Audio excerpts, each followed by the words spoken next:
Welcome to the Snips Media, a quiet space for timeless wisdom. Here we explore the ideas, teachings, and inner truths that have guided humanity across centuries, not to tell you what to think, but to invite you to reflect. Today we turn our attention to Niccolò Machiavelli. In the early 1500s, Italy was unstable. City-states rose and fell, alliances shifted overnight, power changed hands through betrayal, ambition, and force. Niccolò Machiavelli watched this closely. He served in government. He negotiated with rulers.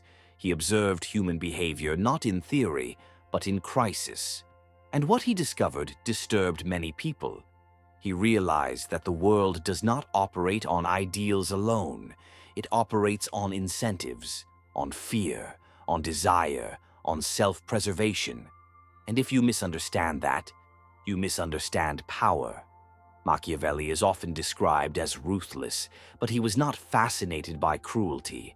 He was fascinated by reality. He asked a simple question: why do leaders fail? And his answer was uncomfortable. They fail because they assume people are better than they are. Not evil, not monstrous, just self-interested. Most of us want to believe that loyalty is permanent, that kindness guarantees reciprocity, that fairness protects us. But Machiavelli observed something different. People are loyal when it benefits them. They are supportive when it feels safe. They withdraw when circumstances change. This is not hatred. It is human nature. And wisdom begins by seeing that clearly. One of his most famous ideas is often misunderstood.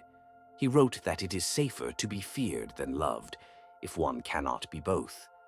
This is not advice to terrorize. It is a warning about dependency.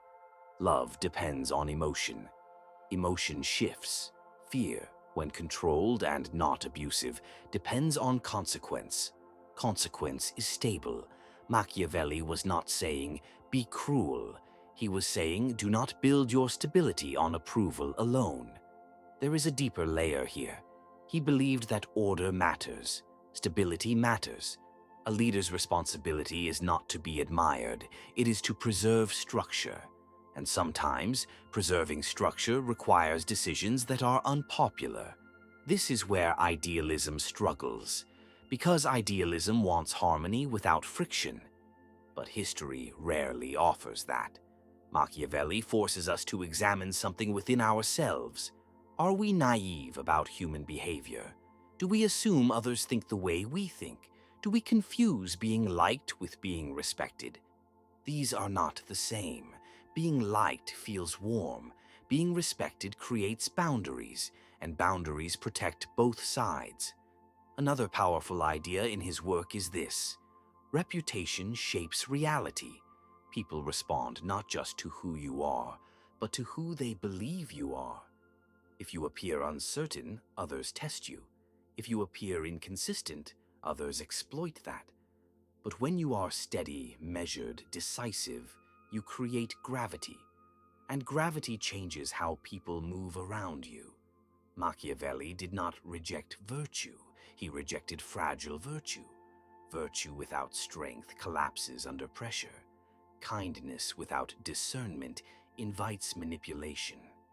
Morality without structure becomes irrelevant. This is not pessimism, it is architecture.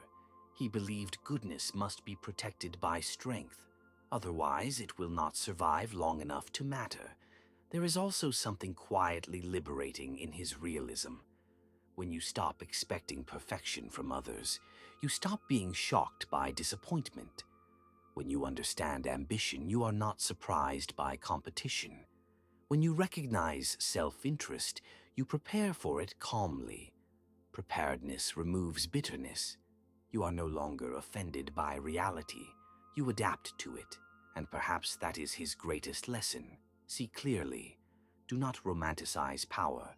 Do not demonize it either. Power exists wherever influence exists, in families, in friendships, in work, in society. The question is not whether power exists. The question is whether you understand it.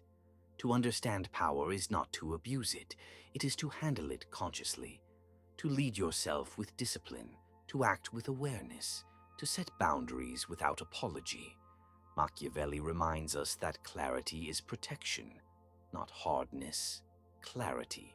And maybe that is why his work still resonates, because beneath the controversy, there is a quiet truth. The world is complex, people are layered, intentions are mixed. If you want to move through that world wisely, you must see it as it is, not as you wish it to be. History does not only teach us what is noble, it teaches us what is real. And sometimes the most uncomfortable wisdom is the most stabilizing. To see clearly is not to lose hope, it is to build strength that does not depend on illusion.